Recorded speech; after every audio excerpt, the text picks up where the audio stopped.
Welcome everyone to Chart's webinar series. Today we welcome Nick Bolas and Dan Chancellor speaking about the key to building workplace culture. Welcome Nick and Dan. Thank you. Thanks. Am I on? You are on. Right, ready to go. Okay. All right, well, I want to thank everybody for taking the time today to be on this webinar to listen to Dan and I and to listen to my thoughts and my ideas on emotional intelligence and building workplace culture. A little bit, I guess, about me. Dan, you can probably advance to my picture, the slide if you can. Yeah, so I think a little bit about me, and there is just a little bit about me. I grew up in the Greek diner business, Horseheads, New York, and after that, got involved in the hotel industry as wearing different hats. First as a food and beverage director, then I tried my hand at sales director, sales and marketing, and then general manager. I did a little bit of time as a restaurant manager. I've been an adjunct professor. Currently, I'm 12 years with BBL Hospitality, and I do act as a general manager for our flagship, the Hilton Garden Inn Albany Medical Center, and I double up as the director of leadership development for BBL Hospitality as well. I can honestly say that based on my 40-year career, I can definitely tell you that I'm not an expert at emotional intelligence. I'm even sure there's probably some people on this call right now that are either shaking their heads, nodding their heads in agreement, number one, or there's probably even some people still trying to figure out how to unmute themselves so they can weigh in. But one thing I know for sure is over the last several years, I believe that the journey I've been on has led me to the importance of emotional intelligence, or EQ, as you're going to hear us talk about it here today. Importance of EQ when it comes to building great workplace culture.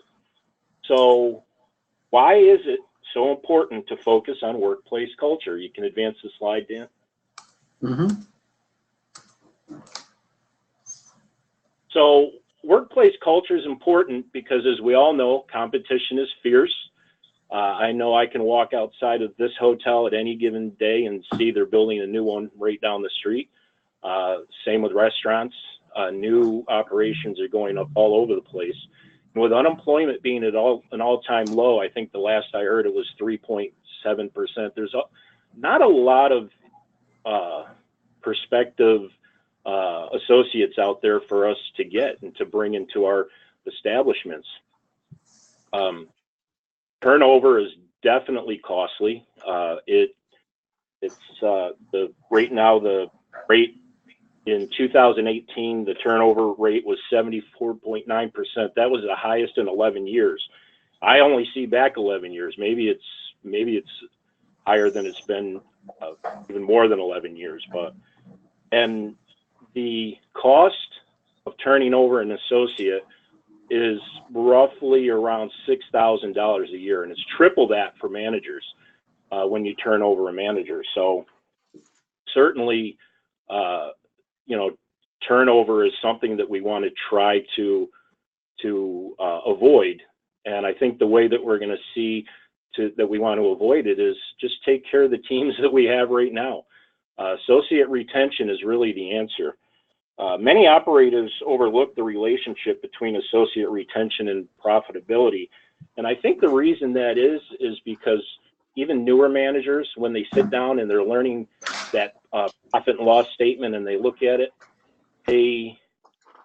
there's not a number on anybody's P&L that says this is your turnover cost, because I think it would be taken a lot more seriously if that number did exist. But it really exists everywhere. The number shows up absolutely everywhere in every number in our P&Ls. But because it's not staring us in the face, we tend to say, we tend to not think about it. Out of sight, out of mind. Associate retention is really the answer, because let's keep the great associates that we have instead of always being on search for new ones. The struggle there is, if we don't fix our culture issues, then we're just always going to be caught in that revolving door of looking for a new associate, losing them, looking for a new associate, losing them. And it's very costly, and it doesn't help our operations. It doesn't help us grow and get stronger. So associate retention, we do this by building great workplace culture through developing emotionally intelligent teams. I think everybody should ask themselves when they're looking at this, if your company was a person, would you want to be friends?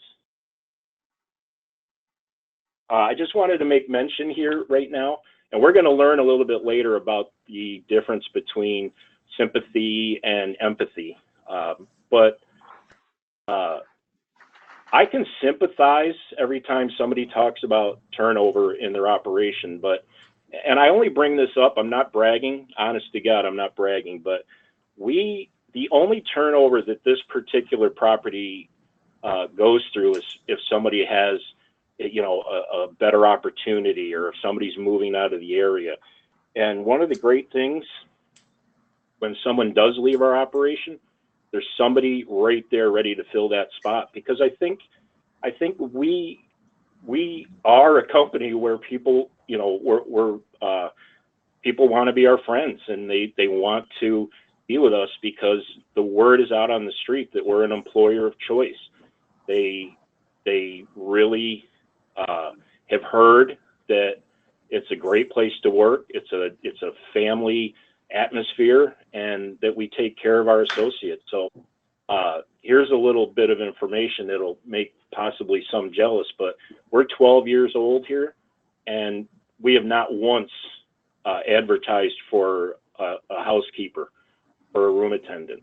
But when one leaves, they tend to bring in somebody that really wants to be here. So EQ has really helped our workplace culture.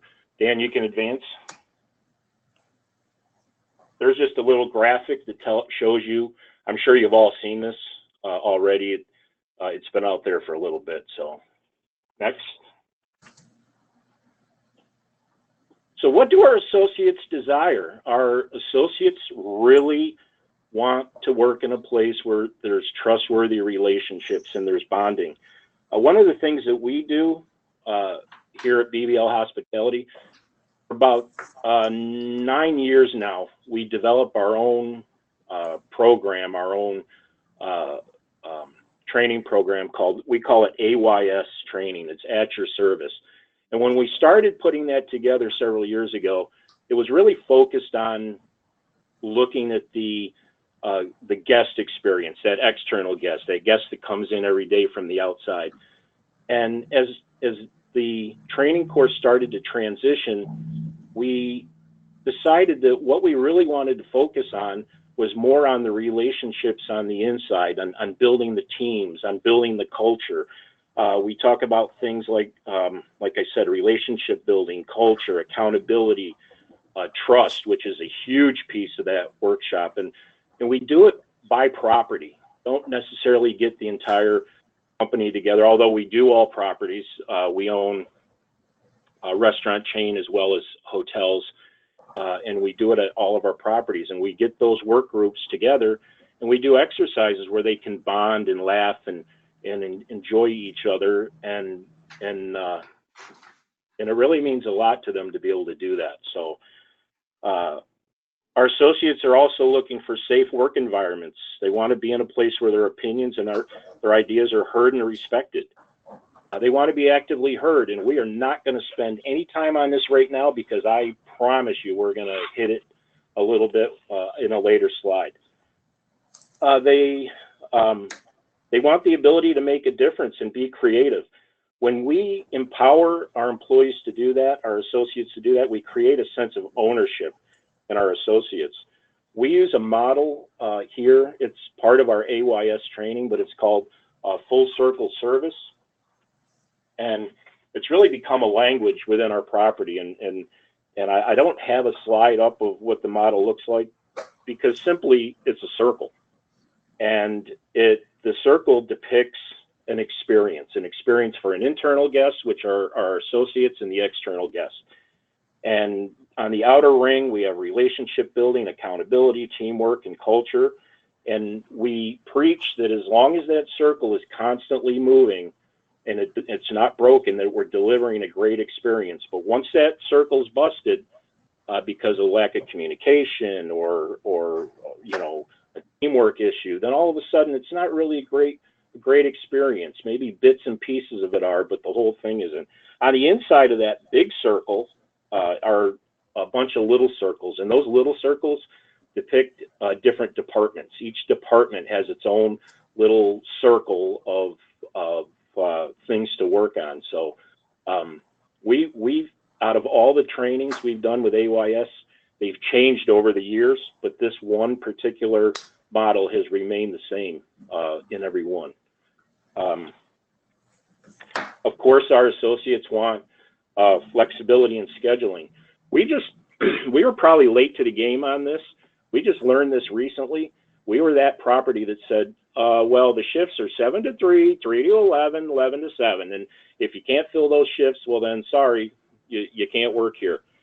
And we just decided that's wrong. We need to be flexible. And right now, our managers will cover, and it's done wonders for our guest service scores. A great associate comes in and they're like, geez, I really want to work here. I heard it's great, but I can't start till 5. Okay, we want you. We'll cover it until 5. And we've made that commitment, and the leadership here has made that commitment. So it's done wonders for us. Our associates want to be successful. They want to do great work. And the way that we're going to achieve that is by direct and honest communication. There's a quick story. I'll try to tell it quick, but it's a good story. Kind of the way I learned about being direct. And I was working with one of our leaders, one of our great leaders. And she was here with me for several years. And when she first started and we were growing her, the rest of the team would come into me and say, we can't work with her. She's very difficult. She doesn't want to ever help us. Sometimes she's miserable, whatever. So her and I were sitting in here one day talking, and I had to try to convey that message. But being not wanting to hurt feelings and not being direct, I was like, well, I said, some of your team members, well, I don't feel this way, so, but yeah, so some of them are saying, well, just remember, I don't feel this way. And she sat back and she looked at me and she said, stop it. If I'm doing something wrong, tell me. Right hand to God, I was looking for a phone booth. I was Superman at that point. I was going to be leotard and cape and everything. It was like a newfound power. And she gave me that. She allowed me to learn the importance of being direct. And I mean, I immediately, I was like, well, your team doesn't feel like they can work with you, and you're difficult, and they feel like you're, interfering. And the whole thing just spewed out. I don't even know what I said. I'm pretty sure I don't even know what I said. She looked at me, and we had a few extra words, a few lessons. She left that day. It was quitting time, and she went home, and she came back the next day. And if you think I'm kidding you on this, right hand to God, she came back the next day, smiles. What can I do for you? Let me know if you need me. And I'm looking up in the corners of my office here for the cameras. For those of you old enough to remember Candid Camera, I was pretty sure I was on it. And I'm looking for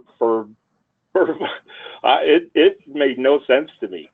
So didn't say much about it. Probably a month went by, and we were sitting in here, and I said, I gotta ask what happened that you that you know, changed like overnight? And she said, you know what?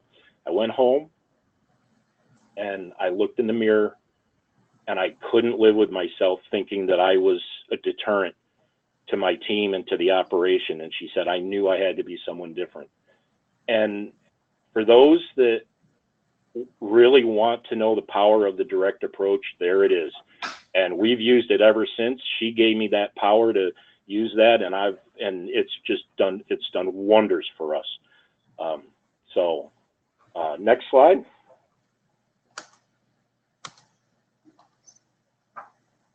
All right, so I think we all pretty much have heard a lot about EQ, but for those that might be a little bit newer to it, I'm just going to run through it quick. We're not going to spend a ton of time on it, but the self-awareness piece we are a little bit later. But just to summarize, you know, self-awareness is really the ability to recognize and understand your emotions.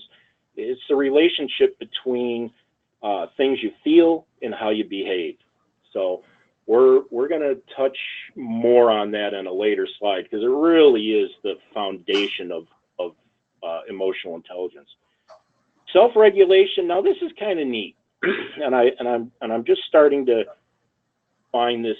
You know, a lot of my team will come in here and they'll say, "Oh, well, you know, I just had an interaction with one of the other associates, and I don't think I was very emotionally intelligent because I'm angry." And self-regulation isn't hiding or suppressing your emotions. It's all about expressing your emotions appropriately, the right time, with the right frame of mind. But we're all entitled to our emotions. I mean, we're humans. We're going to be happy. We're going to be sad. We're not to hide those things. We need to be able just to express them appropriately when the time is right. Social skills, very important. Build relationships and connections with your associates. There's a cool little exercise that I've done in the past, and I borrowed it. It's not mine, but all the great ideas are borrowed. And excuse me, it's a connection exercise. And what I do is I stand up and I say, hi, you know, with a group, with the team, and I say, hi, I'm Nick Bolas. I was raised in Horseheads, New York, born in Elmira. I make wine. I say everything that I can think of. And while I'm talking, I have to keep talking until someone else in the group says, oh, I have a connection. And they stand up and they say, I was born in Elmira too. And then they walk over to me and they lock arms with me, one arm. Then they start saying, hi, I'm so-and-so. And then after Elmira, I was raised in Buffalo, and blah, blah, blah. And the next person can make a connection anywhere along the way. But it gets so fun at the end that somebody might say, they remembered I said Horseheads. So they might say, thinking they don't have much of a connection, they might say, I like horses. That's okay. That's a connection. Come on up. And we lock arms. And then when it gets to the very last person, they lock arms with the person before and then again with me. So it depicts a circle where we're all connected. Fun. It's fun, and and after that, because you usually have the same individuals, you can use other connections, like, what brings out the best in you, or what's the strangest food you've ever eaten. And you can just sit in a group and have those discussions, but they're connections, and connections are important. Empathy, the ability to understand how others are feeling. Now, it's important to know here, you might have heard me at the beginning say, well, I have sympathy for those that have high turnover. Sympathy is not empathy. Sympathy is a shared feeling for another person, but empathy is stronger. It's stronger than sympathy. It's the ability to put yourself in the place of another and understand someone else's feelings by identifying with them. I don't know. Empathy is better. I believe empathy is better. I've had people show me sympathy before that after they walked away, I'm kind of like, yeah, thanks. But Empathy is strong, and that's what we really need to strive for. Motivation. People with high EQ are motivated. They're motivated by things beyond mere external rewards. So those are the 5 components of EQ. Of course, self-awareness being huge, and we're going to talk more about it. You can go to the next slide.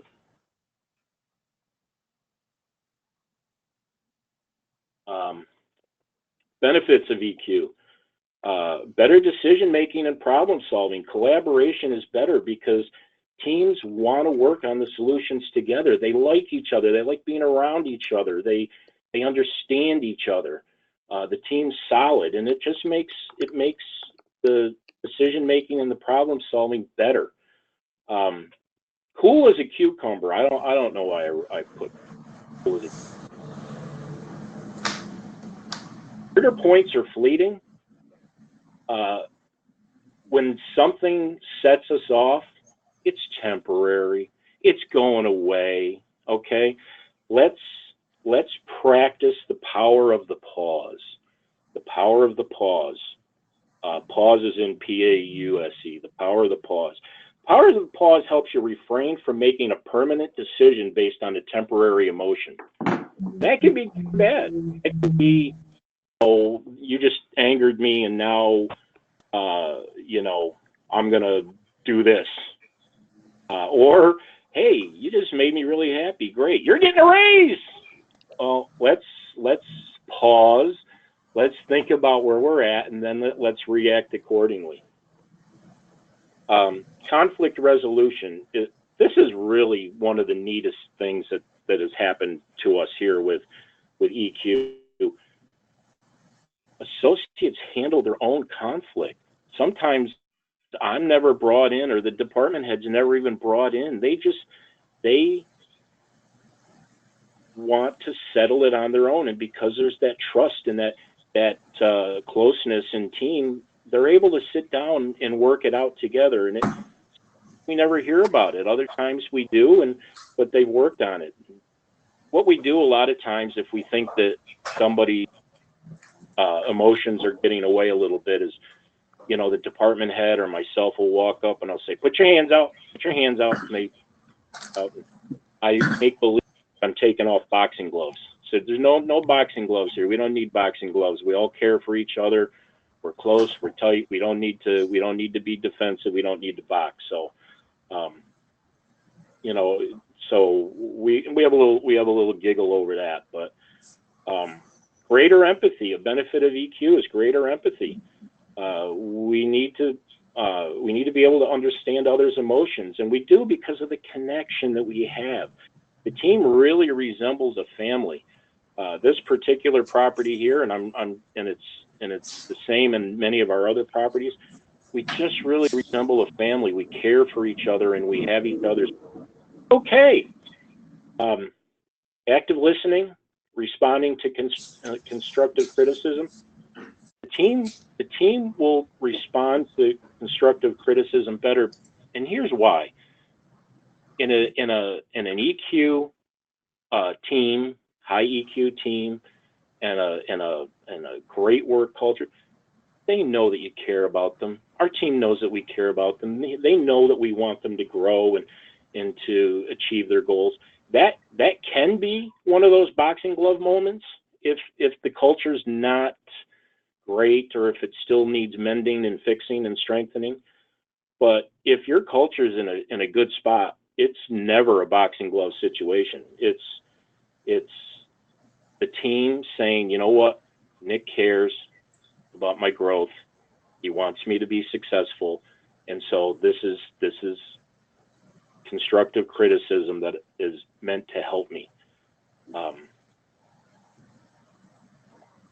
Next slide. Oh, I think we're going into the videos now, right? Yep, we're going to play 2 different videos. One that shows the kind of a negative side of emotional intelligence, and then right after that, the positive side.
are we Here we go. are we done, Dan, on those? Videos are done, and you are back live. Back live, and there I am. Beautiful. We're on the next slide. So just because of technical whatever, I've seen those videos. Those are part of a training that we did, and but I guess it's pretty simple. Speak for themselves. I mean, certainly, how did the associate feel in the first one, and then of course, how did they feel in the second? I mean, the first, I'm sure all of us that are on this call are like, oh my gosh, that's awful, that's horrible, we never do that. But guess what? It happens. It does. Maybe we're not watching, maybe we're not looking, but it happens. And that's why we really have to focus on emotional intelligence, because that associate's not going to feel like they're wanted, or they're not comfortable in their job. Next slide. We're on the next slide. It's entitled Win-Win. So this is even the bigger benefits of EQ. Higher associate retention rates. The organization wins and the associates win, because associates don't want to go out and constantly be looking for jobs. They leave because they're not happy, because they don't feel like they're being taken care of. It's really simple. This is the meat and potatoes of it. I sit here and scratch my head. I don't understand it. It's so easy to treat our associates right, and to keep them on our teams, and to get them involved. And just all too often, other stuff get in the way, and they just don't feel cared for. It's also linked to higher job satisfaction. And they're going to stay. We're going to retain those associates. They love the job. They're satisfied, because we spend every opportunity that we can to make sure that they have everything they need to do their jobs correctly, and to have fun at them. And it's strongly associated to job performance. We've seen that here on performance, because our associates love where they work, and they love their leadership, and they love the team, and they love each other. They're performing at a higher level. That's why with AYS, we don't focus on guest service. We focus on the associate experience, because if we're taking care of the associate, and I know you've all heard this before, but you know what? Hear it again, because it's good stuff. If we're taking care of our associates, then their job performance is going to be great, and they're going to automatically take care of that external guest. It just happens. They love being here, and they're going to make sure that the guest that comes in and spending their money to buy our services and our products, they're going to make sure they're happy, because our associates are happy. Next one. Hey, this, my friends, is where the rubber hits the road. This is the big topic, and you're probably wondering why I titled it "Be Self-Aware of Self-Awareness." And my best answer is, you really need to view this as important to take it seriously. I can't tell you how many times that I've been in meetings where I've talked about self-awareness, and the associate or the leader has said, yep, you're right, I got to be more self-aware. But then we go out and we get caught up in the day-to-day again, and we get caught up in who we are, and we get caught up in not understanding how important it is for us to look at ourselves and be self-aware of what we're doing. So be self-aware of self-awareness. You have to remind yourself that you need to be aware of your actions, your emotions, how you're dealing with them, and other things as well. I mean, we're gonna talk about active listening and self-awareness on that. That's like coming up with the answer to world peace, and we'll wait till we get down to that one. But so self-awareness really begins with you. It begins with us. It begins with our with our leaders, with our department heads. We can't expect our teams to be emotionally intelligent if our leaders aren't. It starts at the top. One way to start to be self-aware and to look inside ourselves and is ask ourselves, why do I feel the way I do? And there you're going to explore your feelings based on the situations that come at you. Okay, Johnny said this, I feel this way. Julie did this, I feel this way. And you've got to take the time to really look at every situation and why do I feel this way. This has done wonders for me. Like I said, I haven't always been emotionally intelligent. I'm not even sure I totally am now, but at least every time something comes at me, I say to myself, okay, why do I feel that way? Why did that make me feel that way? And I can explore it. Ask yourself, why do my team members feel the way they do? There, you're going to want to explore your behaviors based on your feeling. So I felt this way and I behaved this way. Is that why my team members, seem to shut down around me? Is that why, they don't seem happy? Is it, are my behaviors, not viewed well by them? Good way to be self-aware of your emotions is to get your team to start saying, I feel versus I am. I feel angry. I feel happy, rather than I am angry. I am happy. It helps the individual to better understand their emotions when you get them to talk that way. Communicate clearly and work on active listening. Active listening itself, self-awareness, and I got to be honest with you. I've been on a lifelong journey trying to talk about active listening, and I'm not even sure I'm good at it. But every time I sit down with associates or even my higher ups, my leadership, and I say, we really need to work on active listening, and everybody's always like, yep, you're right, it's a problem, and then we stop talking about it. We start talking over each other again. You really need to work on that self-awareness piece when it comes to that as well. Some things to look at is what type of leader am I now, and what type do I want to be? That space in between both those questions is called the EQ gap. Look at it, work on it, develop a plan. How do I get from who I am now to who I want to be? Ask close friends. Ask them things like, how do you feel when you're talking? Or ask them, is there anything you avoid saying to me because you're afraid of how I'll react? If you were to describe me to someone, what would you say? What do you think I'm good at? What are some of my weaknesses?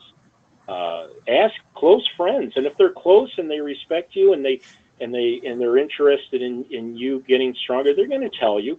I do that all the time here. I'll tell you, sometimes it's painful, but I'll call associates in and say, hey, what can I do better? And they start telling me. I'm like, oh my God, I never knew I was doing that to begin with. But it's a great exercise.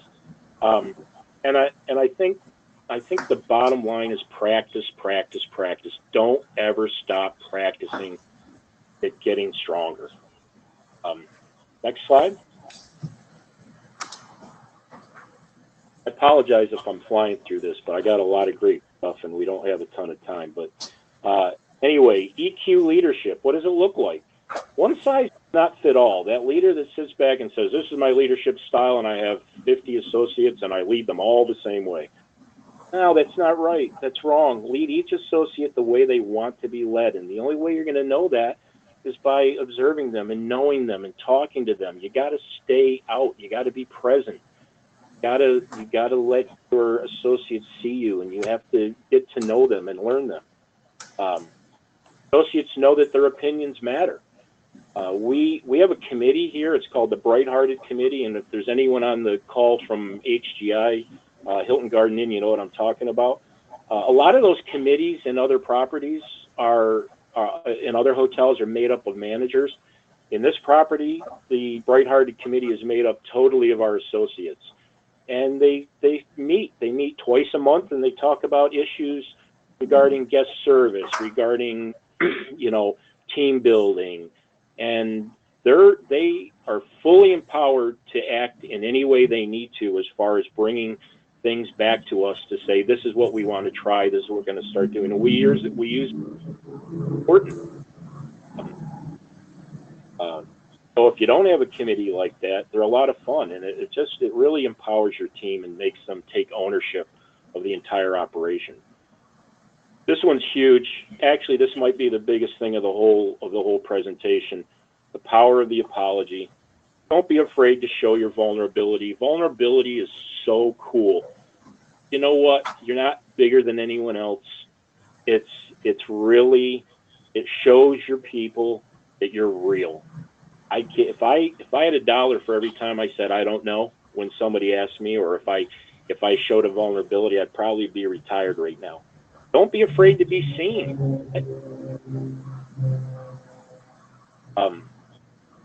This one here drives me crazy. I sit in meetings all the time and with other leaders, and they say, well, they need to leave their problems at the door because this is work. And I know there's some on this call that don't agree with me on this, but you know what? That's the kiss of death. If we aren't out there in open, help our associates with problems, then they're just going to carry them around all day long. The job performance is going to be bad because they're thinking about the babysitter they don't have. You name it. We here at this property, we say, please bring me any problem you have and let me try to help and listen and talk to you about it. So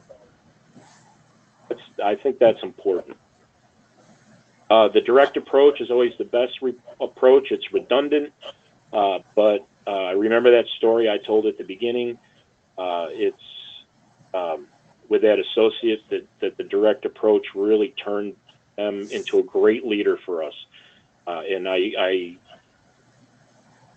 suspect that person might even be on this call, but and this is really big. Make EQ part of your language. If you talk about it, and you talk about it like that, and you call it emotional intelligence, and as you're talking about different scenarios and with your team, make reference to emotional intelligence. It's so cool when I'm sitting here and one of the associates or the leaders comes back and says, oh, I just did this and I really felt like I could have been more emotionally intelligent.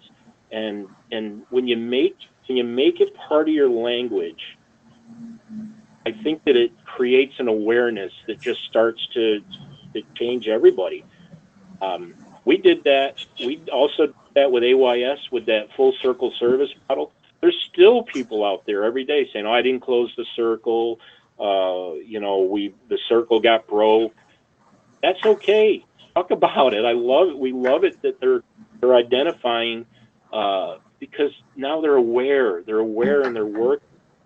I can remember real quick, but AHLEI, this is years ago because I'm a million years old, but they had that CARE program. I think maybe they still do. It's controlling alcohol risks effectively.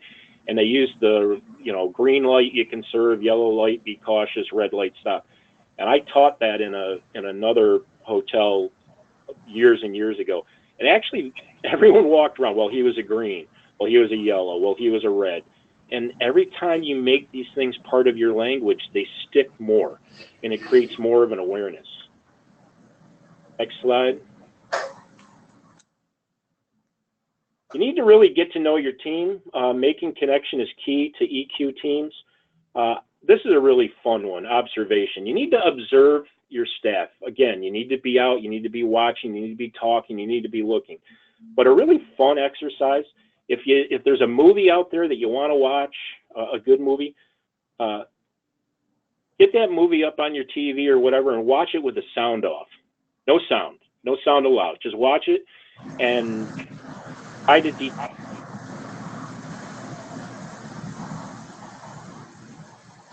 Strengths and weaknesses. You got to be present and aware to show appreciation for strengths. Offer coaching and weaknesses, and offer coaching on weaknesses. Look deeper than first impressions. Okay, we tend to make too much out of too little information. So, you know, look deeper than what you think someone's first impression is. Active listen to their stories. I love telling stories, and I sometimes can get out of hand with telling my stories because I want people to hear my stories because I love telling my stories. Stories are a great way to teach and learn, but you know what? Our associates have great stories too, and they want us to hear their stories. So be mindful of listening to someone else's story and let them be the teachers. Nobody likes a one-upper.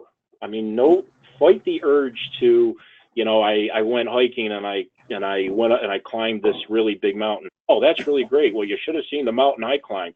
Nobody likes it. Don't rain on their parade.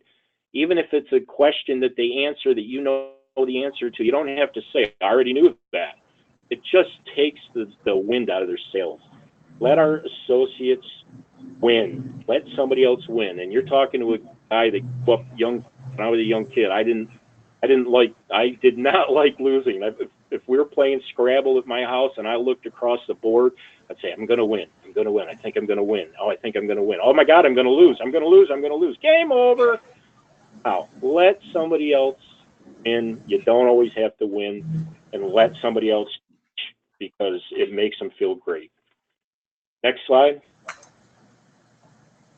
Encourage your team's voice. Trust creates safeness.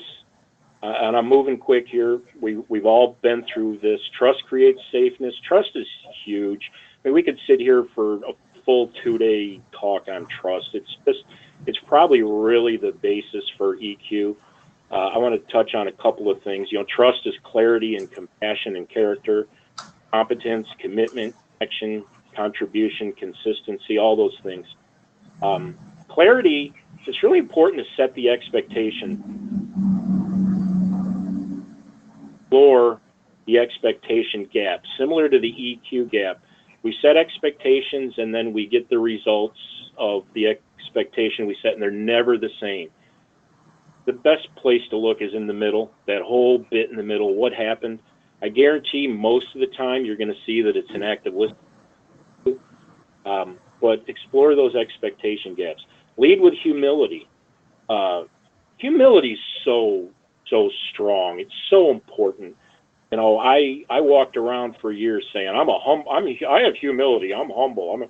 I have a very successful son who's a general manager of a Marriott in Kentucky, and I called him one day because he's only 24 and I'm a dad and I'm supposed to teach. So I called him one day and I'm like, well, you know, son, you have to be humble. You have to lead with humility. I'm humble. See the kind of leader I am? I'm humble. And he's laughing on the other end of the phone. I'm like, he goes, you're not humble. I go, M2, yes, I am M2. And he's like, no, you're not. He said, the simple fact that you're telling me you're humble means you're looking for some kind of praise for being humble. You're not humble. And I walked away. I'm like, holy cow. He's absolutely right. You don't have to talk about being humble. Just be humble. Just lead with humility. Competence, be a mentor, find a mentor. You'll learn in both scenarios. Connection, show gratitude, be engaging. And please don't forget apology. It's just so key. Next.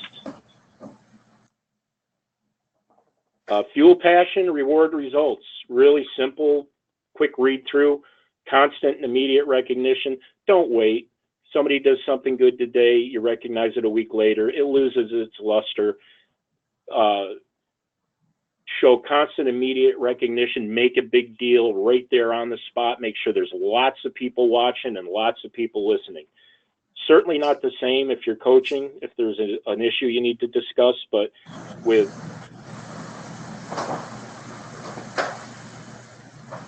flexible work environments, we talked about it, and stimulate associate engagement by creating a sense of purpose.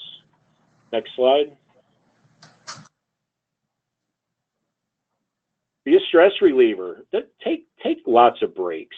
You know, don't work our associates and our leaders to the bone. Make sure they take some breaks and they can sort of regroup. Resolve conflicts. The direct approach in immediate. It needs to be the direct approach in immediate when you're resolving conflicts. Your team doesn't want to hang on to it because it festers and it gets bigger, and it affects their work when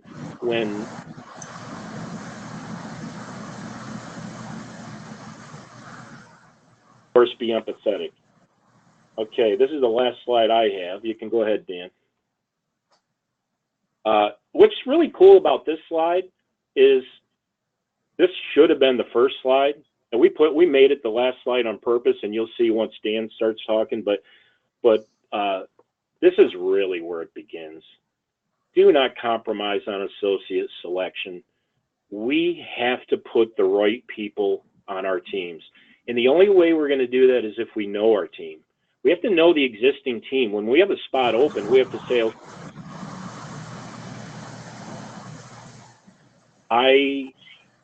I've got to find the person that fits culturally that group. And you do that by knowing what that workplace culture is. And that's how you find the right person. The person might have more skills, but maybe they don't have the right attitude. And you need somebody with the right attitude. So you're going to look for that. You're going to interview for the right cultural fit using behavioral interviewing style or whatever style works best for you to find that. I also think it's important to let associates be part of the process. They're the ones that are going to be working with this individual. Bring them in, let them be part of it. And probably most importantly, be patient. The leader that I've talked about in several of my stories, when she was here, we were looking for a night auditor. And I felt bad because she was working night audit like months and months. I'm like, please just get somebody, just the next person through the door, get them. She looked at me, she said, I'm not settling. And she waited, and she did night audit for probably 6 months. And finally, you know what? The right person came through the door, and she knew it was the right person, and that person went on to be successful with us. So be patient. Don't compromise that associate selection piece. It really begins there. Everything you heard before this slide is because you're finding the right person that you can build emotional intelligence in, and that enhances your workplace culture. I know I flew through it. We didn't have a ton of time. I'm going to turn it over to Dan now, and he's got some pieces to do. Thanks, Nick. Yeah, there's really great content in the stories too that show how training leaders on these topics really can make a lasting impact. So my name is Dan Chancellor. I'm the marketing manager for the American Hotel and Lodging Educational Institute. And I'm just going to take about 5 minutes here to talk about HLEI's newest e-learning course that speaks to the same goals that Nick has been covering. We're really happy to announce the launch of this new series, Hospitality Manager, which is created specifically for the hospitality industry. And the first course in the series is called Leadership. So we spoke to many training leaders in the hospitality industry who shared their requests for us to develop training that could help address some of the biggest challenges that the industry is facing, specifically what Nick has been talking about so far during this presentation. That would be employee retention and employee engagement, especially at that manager level. So our leadership course meets these requests in a number of ways. And you can see we've got them listed out here. You can become an employer of choice by preparing managers to build the same sort of positive workplace culture that Nick has built in his own properties. It allows you to increase employee engagement, job satisfaction, and retention by empowering your managers to use emotional intelligence to connect to their employees. You will drive business results by assuring that your managers employ your leadership skills, but in a way that aligns them to the day-to-day operations and your organizational goals. And this last part is critical. You can develop a strong leadership pipeline by investing in training. So when you need to fill a position, in the cases like Nick mentioned, even when your turnover is really low, you don't have to start from scratch. You've got people lined up in your organization that can step up as needed. And I'm sure at this point, we've all participated in at least a few or even a few dozen HR, career, leadership training courses. And so naturally, when a new one pops up, the question is, what is it about this training that makes it unique? And we've got a lot.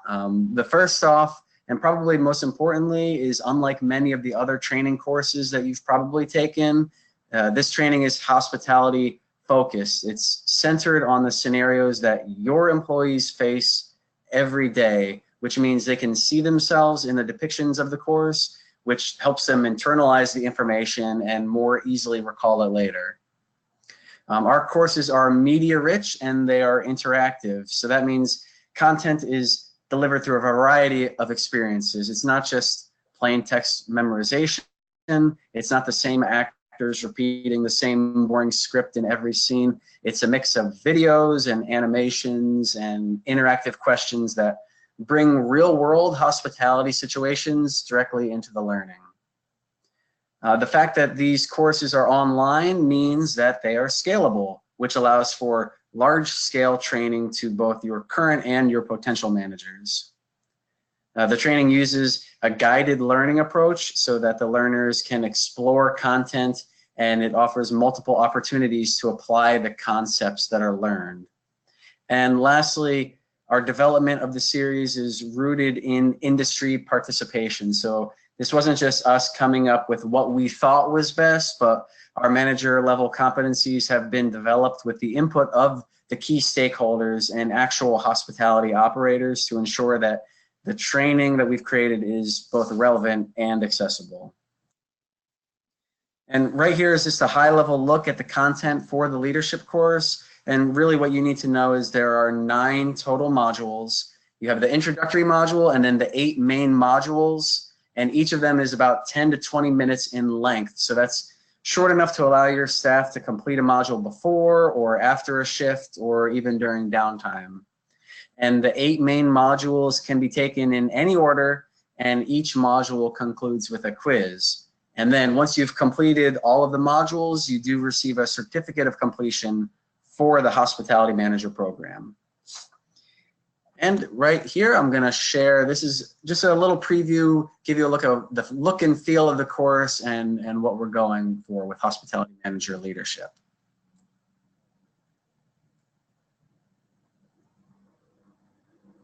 Excellent.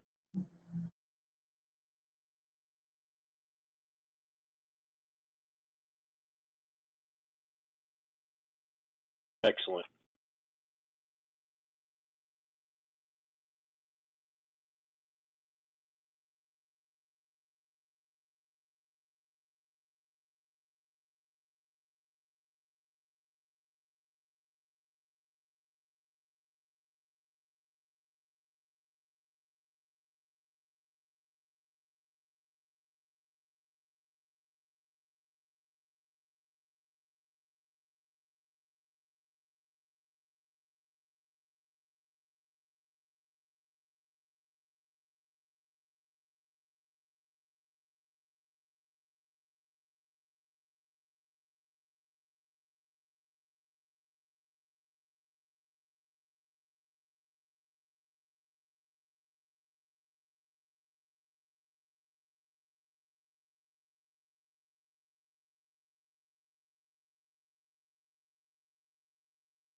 All right, so that's all I have on the course. You can find more information about the training at ahlei.org/leadership. And we're obviously well aware of the schedules of everyone in hospitality, and we're right at the top of the hour now. So we don't have time for the questions, but anyone who submitted a question, don't worry, we will get a response to you personally via email after this webinar is complete. Okay, thank you, Dan. Thank you, Nick, very much. Everyone, this will be posted online later today in a couple of hours. Join us in a future webinar. Thank you so much, everyone. Thank you. Thank you.